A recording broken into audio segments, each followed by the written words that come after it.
A providência é a doutrina que nós estamos estudando dentro de uma seção maior, que é o falar sobre Deus, seu caráter, as suas obras, e dentro das obras de Deus se encontra a providência. Então Deus, ele tem um plano eterno, e a maneira como ele executa esse plano é por meio das suas obras, da criação e da providência. A criação é como Deus trouxe tudo à existência, e a providência é como Deus sustenta aquilo que Ele mesmo criou.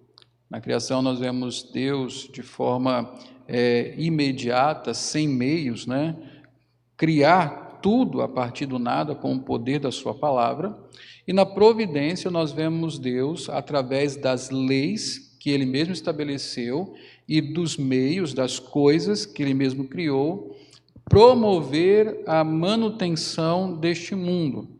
Mas também vemos Deus, apesar dos meios, sustentando este mesmo universo, também com o poder da sua palavra, por sua vontade.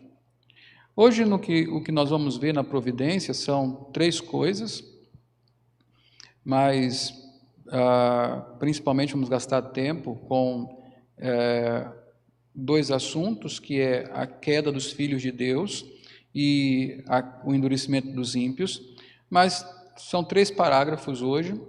Fala sobre o quinto parágrafo, no capítulo 5, é sobre a queda dos filhos de Deus, a providência de Deus e a queda dos seus filhos.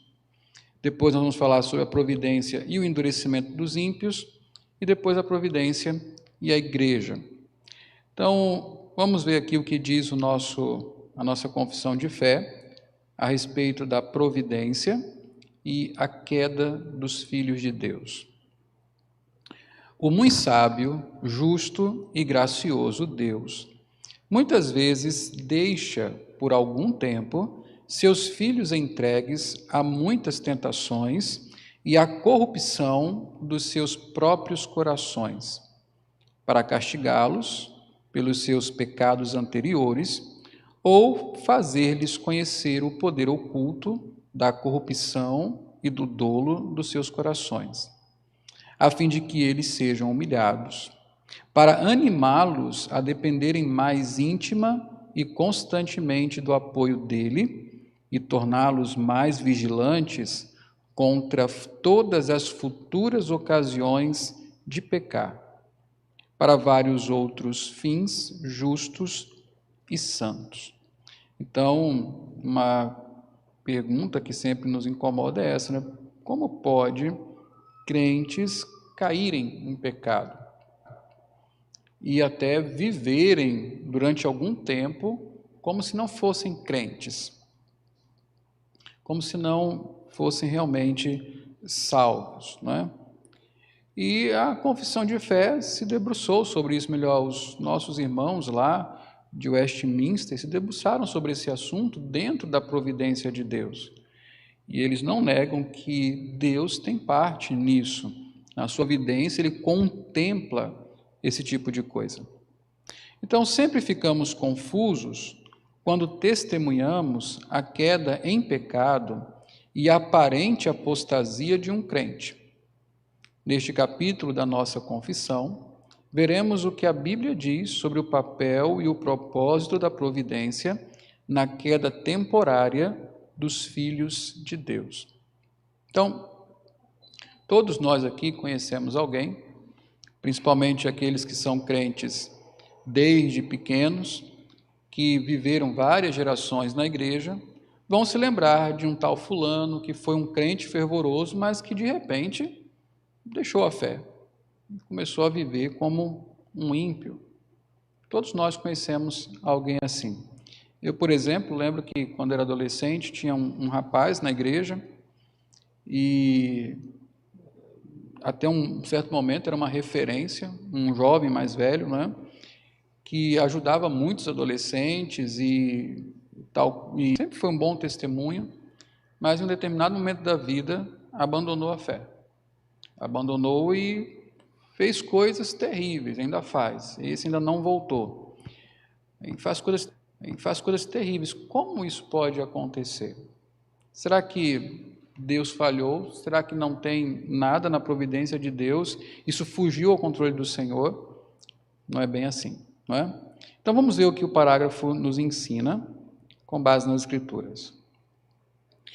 Primeiro, Deus deixa seus filhos entregues às tentações e corrupções do coração, mas apenas por um tempo. Há certas ocasiões na vida do crente nas quais Deus, que é sábio, justo e gracioso, deixa por algum tempo seus filhos entregues a muitas tentações e à corrupção dos seus próprios corações. Essa queda no pecado, porém, não é definitiva, mas temporária. Ou seja, no tempo determinado, o Senhor proverá ocasião de arrependimento e restauração. Casos assim são ilustrados pela parábola do filho pródigo, está lá em Lucas 15, de 11 a 31, né? Nós temos a parábola daquele filho que abandona a casa paterna e vai não vai nem até o fundo do poço, né? Ele vai até a convivência com porcos.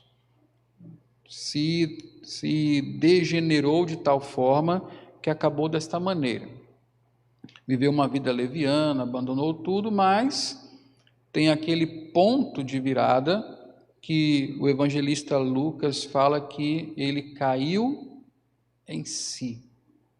Finalmente a razão lhe voltou, os olhos se lhe abriram e ele então volta para a casa do pai. Parece que na parábola do filho pródigo, o tempo que esse filho sai de casa e até o seu retorno é considerável. Não sabemos exatamente quanto tempo, mas não foi uma coisa rápida. Mas tem um outro exemplo que é concreto, não é mais uma parábola, que é o próprio exemplo do apóstolo Pedro. Esse um momento mais curto, mas ele não fez outra coisa senão apostatar, negar Cristo, dizer que não o conhecia. O mesmo Pedro que poucas horas antes disse que morreria por Cristo. O mesmo Pedro que puxou a espada e cortou a orelha lá do soldado Malcolm para defender Cristo. O mesmo Pedro que confessou, sendo usado por Deus, que Cristo era o Messias. Esse mesmo Pedro que viu, testemunhou milagres, enfim, viveu ao lado de Cristo, teve um momento de apostasia. Esses dois casos mostram que isso é possível temporariamente. Os filhos de Deus, eles podem ser deixados às suas próprias tentações e corrupções do coração por algum tempo. E esse destaque é importante. Tentações e corrupção dos seus próprios corações. Não é que Deus coloque pecado ali ou os instigue a pecar. Não, Deus, por razões que nós vamos ver daqui a pouco, simplesmente permite que o que já está no coração se torne tão forte que domine o coração do seu filho. E vamos ver por que é isso, né? Quais razões a nossa confissão de fé aponta, ou os propósitos, melhor dizendo, que a nossa confissão de fé aponta para este caso. O propósito da providência na queda dos filhos de Deus. Primeiro, diz a confissão, castigar pecados anteriores. E esses pecados anteriores aqui não é que nós pecamos, pedimos perdão e aí passa um tempo, o Senhor resolve nos punir por aquele pecado. Não. É que esses pecados anteriores não foram tratados. E então chega a ocasião em que o Senhor vai trazer disciplina. E uma forma de disciplina é entregar o filho ao pecado que ele vem cometendo deliberadamente e sem qualquer, com a consciência já sem o acusar. Então vamos ver aqui. O pecado remanescente em nossos corações deve ser mortificado. A Bíblia diz isso. Colossenses 3,5, a palavra do Senhor nos diz isso, nos ensina: fazei, pois, morrer a vossa natureza terrena, a prostituição, impureza, paixão lasciva, desejo maligno e a avareza, que é idolatria. É bom sabermos, ou lembrarmos, que mesmo crentes, Paulo está escrevendo para crentes, nós somos suscetíveis ao pecado. Nós temos o pecado remanescente em nosso coração. Ele pode estar forte ou fraco, mas ele sempre está lá. Nós não podemos nos esquecer disso. Por isso pedimos perdão todos os dias, por isso perseguimos a santidade. Romanos 8, indulgentes com ele, com o pecado. Negligenciamos, que acontece muitas vezes com cada um de nós. Você tem pecado, sabe que tem pecado, você ouve a palavra de Deus em sua devocional, até o ponto que você continua fazendo, E a palavra de Deus te exorta, mesmo assim você ignora, até que você para e abandona a palavra de Deus. Você vai e ignora, você deixa para lá. Para que caminho isso vai levar? Esse caminho vai levar para uma consciência cauterizada e um coração endurecido, que já não se sensibiliza mais com a palavra do Senhor. O Senhor nos manda mortificar o pecado, mas muitas vezes nos tornamos indulgentes e negligenciamos as convocações ao arrependimento e nos tornamos impenitentes, já não nos arrependemos mais. Entregar-nos temporariamente ao nosso próprio pecado é um meio de disciplina que Deus usa para que compreendamos a gravidade e o perigo de vivermos pecando. Pense bem lá no caso do filho pródigo, Se você pensar aquilo ali como uma trajetória do pecado, de alguém que está em pecado, é exatamente isso que acontece. Começa com um afastamento do Pai e a comunhão com os porcos, no lamaçal, na podridão. Às vezes nós não acreditamos que aquele pecadinho que está lá no nosso coração pode nos levar tão longe, pode nos levar a fazer coisas tão terríveis que nós sequer imaginávamos fazer. Mas é possível se nós não tratarmos. E é exatamente isso que muitas vezes o Senhor faz para mostrar para o seu filho o quanto é grave e perigoso viver no pecado. Não tratar o pecado. Outra razão, a de número 2 aqui, é dar a conhecer a corrupção do nosso coração. Na maioria das vezes, somos cegos sobre o poder oculto da corrupção e do dolo, o pecado interior do nosso coração. Dessa forma, muitas vezes, não fazemos o uso devido dos meios de graça e consentimos com o cultivo de pecados em nossas vidas. A fim de revelar essa corrupção e dolo nos nossos corações, Deus, por um tempo, nos entrega aos nossos desejos pecaminosos, e assim podemos ver com mais clareza a pecaminosidade ainda residente em nós. Entregar seus filhos temporariamente ao pecado é um meio que Deus usa para ensiná-los sobre seus próprios corações. Veja o que diz aí Crônicas, segundo Crônicas 32:31. Contudo, quando os embaixadores dos príncipes da Babilônia lhe foram enviados para se informarem do prodígio que se dera naquela terra, Deus o desamparou para prová-lo e fazê-lo conhecer tudo o que lhe estava no coração. É o caso de Ezequias, que ficou soberbo, E aí Deus o entregou ao seu próprio coração para que ele pudesse conhecer o que se passava ali. Então, Paulo fala de outra maneira: aquele que pensa estar em pé, cuide para que não caia. Ou no dito popular, é mais ou menos assim: nós não podemos dizer, dessa água eu não beberei. Então, quantas vezes nós estamos tão tomados de orgulho espiritual que acreditamos que estamos imunes ao pecado? Não, isso eu não faço. Veja o caso de Pedro. Pedro falou: todos aqui podem te abandonar, eu não.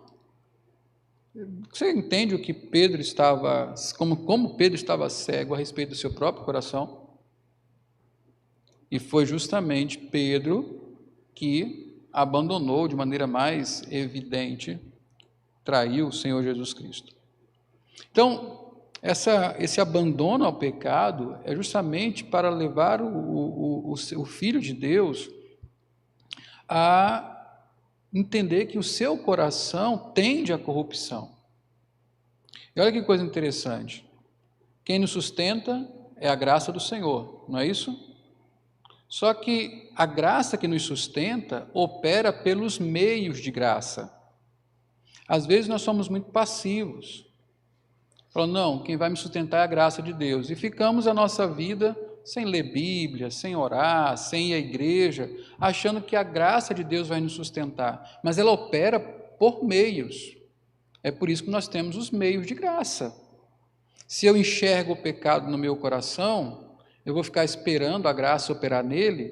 Claro, eu sei que a eficiência é dela, mas eu tenho que buscar pela oração, pela súplica, pela meditação na palavra, pelo clamor ao Senhor, com jejum, tratar aquele pecado, pela congregação, pelo ouvir o sermão. Todas estas coisas são armas de Deus que vão ao nosso coração tratar o pecado. Se eu sou negligente com os meios de graça, eu sou um orgulhoso espiritual que acredita que pode sustentar a si próprio. Então veja que coisa interessante. Muitas vezes nessa negligência, então o Senhor nos entrega a fim de dar a conhecer a corrupção do nosso coração. 3. A terceira razão e última aí que a confissão nos apresenta: fazer-nos mais humildes, dependentes e vigilantes. A experiência da queda em pecado, após cumprir os 2 primeiros propósitos, tem o objetivo de a. humilhar-nos, quebrando o orgulho espiritual. Quem são os bem-aventurados, segundo Mateus 5:1? Os pobres de coração. São aqueles que reconhecem que já não têm recurso qualquer e se confiam apenas em Deus. Naqueles 5 pontos da fé cristã, 5 pontos do calvinismo, o último ponto é a perseverança dos santos, que diz que os santos chegarão ao fim da jornada. Só que, embora seja dito perseverança dos santos, o que a doutrina realmente quer dizer é que Deus perseverará conosco. Ele não vai nos deixar, Ele nos tomará pela mão e nos guiará. A suficiência não é nossa, a suficiência é de Deus, então eu me abrigo em Deus. A queda é um instrumento de Deus para nos humilhar, nos fazer depender dEle, para quebrar o nosso orgulho espiritual. Eu já citei aqui o Thomas Watson, que falava justamente isso: eu prefiro um pecado que me humilha a uma virtude que me torna orgulhoso. O pecado fura a bolha do orgulho espiritual. Letra B. Fazer-nos dependentes da graça e dos recursos do Deus Trino, em vez de confiarmos na carne. Ele agora nos faz dependentes, humildes e dependentes dos recursos do Deus Trino. João 15:5 é o Senhor Jesus Cristo quem diz: eu sou a videira, vós os ramos. Quem permanece em mim e eu nele, esse dá muito fruto. E aqui está a afirmação solene e verdadeira, porque sem mim nada podeis fazer, nem mesmo lutar contra os nossos pecados. Precisamos de Deus absolutamente para tudo. Bom, e a letra C? Tornar-nos mais vigilantes contra todas as futuras ocasiões de pecar. Depois de passar por uma experiência como essa e conhecer os nossos corações e provar o amargor de chafurdar na lama do pecado, certamente ficaremos mais cuidadosos, mais vigilantes, mais temerosos, ocasiões de pecar. Então, tudo isso são benefícios dessa entrega temporária de Deus, quando entrega os seus filhos temporariamente ao pecado. Agora vamos ver a providência de Deus no endurecimento dos ímpios, que é o parágrafo 6. Quanto àqueles homens malvados e ímpios que Deus, como justo juiz, cega e endurece em razão de pecados anteriores, ele não somente lhes recusa a graça pela qual poderiam ser iluminados em seus entendimentos e movidos em seus corações, mas às vezes tira os dons que já possuíam e os expõe a objetos que a sua corrupção torna ocasião de pecado.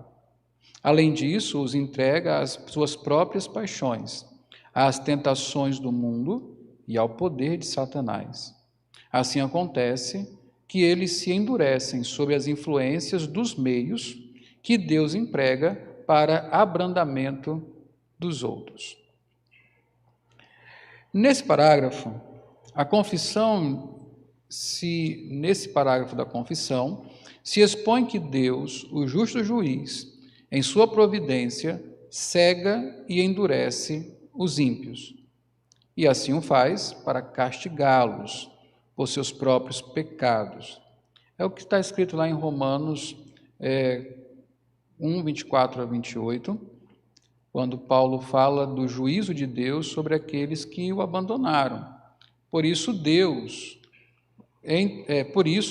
entregou tais homens à imundícia, pelas concupiscências do seu próprio coração, para desonrarem o seu corpo entre si, pois eles mudaram a verdade de Deus em mentira, adorando e servindo a criatura em lugar do Criador, o qual é bendito eternamente. Amém.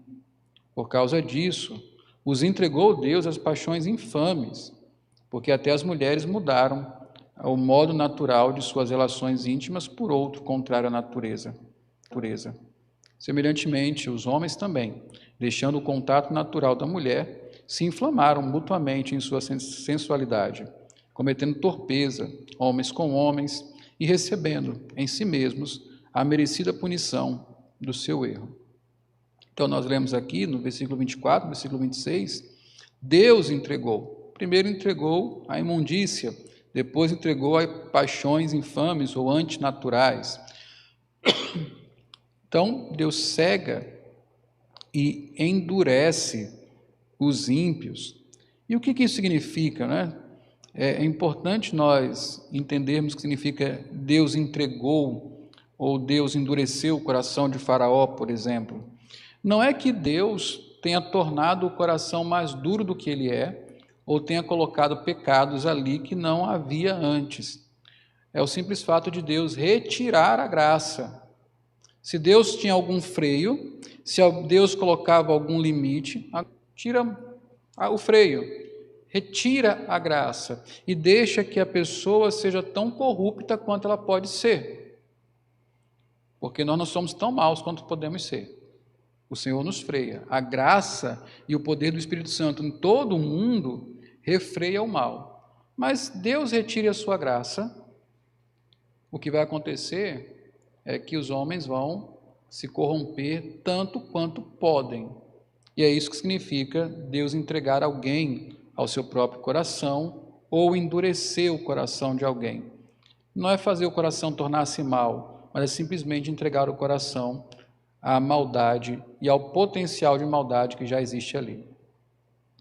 Isso ele faz para castigar. Fez assim com Faraó e faz isso com a humanidade que o rejeita, que ao invés de glorificá-lo, rejeita.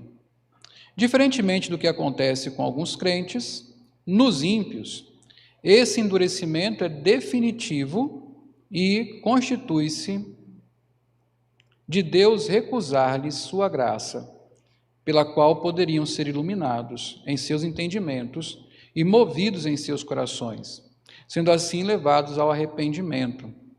Além disso, Deus lhes tira dons que porventura possuam e os expõe a situações que a sua corrupção torna ocasião de pecado.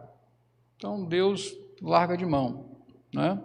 Nesse estado, tais homens malvados e ímpios são entregues às suas próprias paixões, às tentações do mundo e ao poder de Satanás. Veja que você tem os três inimigos aí dominando essa pessoa: as próprias paixões, a carne, as tentações do mundo, o mundo, e o poder de Satanás.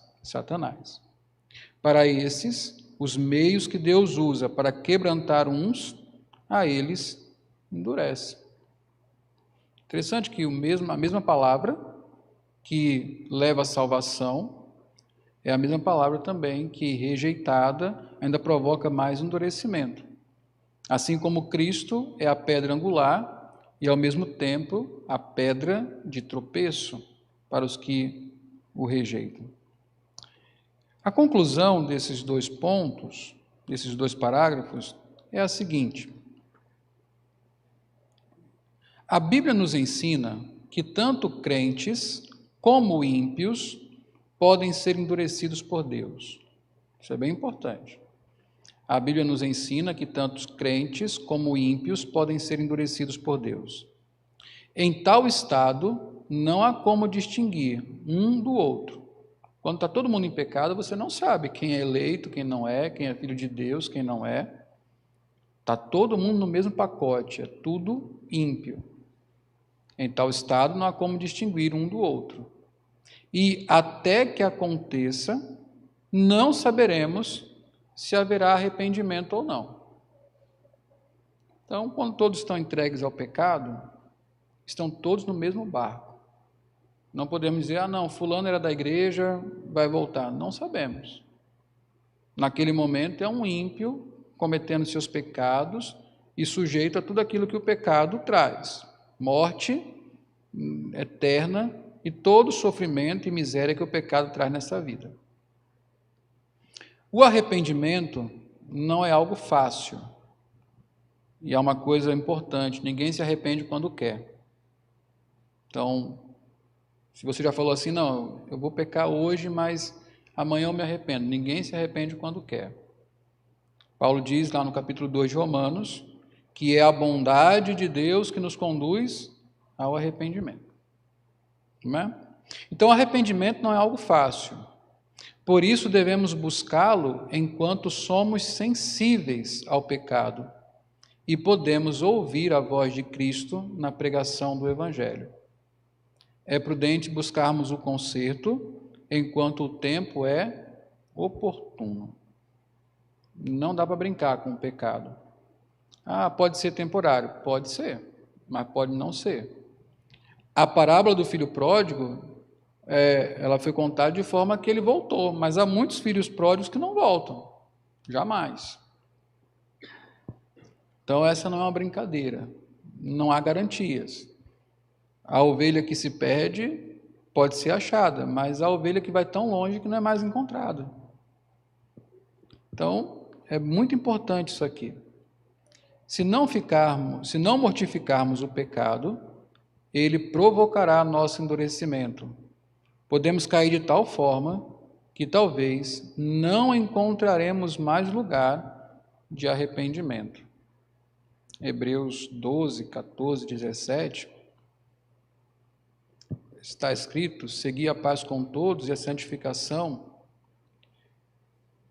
sem a qual ninguém verá o Senhor, atentando diligentemente para que ninguém seja faltoso, separando-se da graça de Deus, nem haja alguma raiz de amargura que, brotando, vos perturbe, e por meio dela muitos sejam contaminados. Nem haja algum impuro ou profano, como foi Esaú, o qual, por um repasto, vendeu seu direito de primogenitura. Pois sabeis também que, posteriormente, querendo herdar a bênção, foi rejeitado, pois não achou lugar de arrependimento, embora com lágrimas o tivesse buscado. Pode ser que não dê para voltar atrás. Não é? Esse é um perigo. O último parágrafo da confissão, do capítulo 5, sobre a providência, trata da providência e o cuidado especial de Deus sobre a igreja. Como a providência de Deus se estende em geral a todos os crentes, também de um modo muito especial ele cuida da igreja e tudo dispõe a bem dela. O capítulo da providência se encerra dando-nos a plena convicção de que o propósito de Deus em relação ao seu povo é fazer-lhe bem. Muitas coisas podem acontecer na e contra a igreja de Cristo, mas nenhuma delas prevalecerá sobre ela ou lhe causará dano definitivo. A igreja triunfará com Cristo. Romanos 8, 31 e 39 fala que não há nada que possa nos separar do amor de Deus que está em Cristo Jesus. O Romanos 8, 28, que encerra aqui, sabemos que todas as coisas cooperam para o bem daqueles que amam a Deus. Então, meus irmãos, a providência de Deus dá-nos uma garantia para a igreja, para aqueles que fazem parte dela, de que no final tudo acabará bem para nós. Muitas coisas acontecem, enfrentamos muitas batalhas, dificuldades e até perdas, mas nada nos causa mal definitivo, porque a providência de Deus tem esse propósito, nos fazer bem. O Senhor nos abençoe e a sua palavra esteja firme em nosso coração.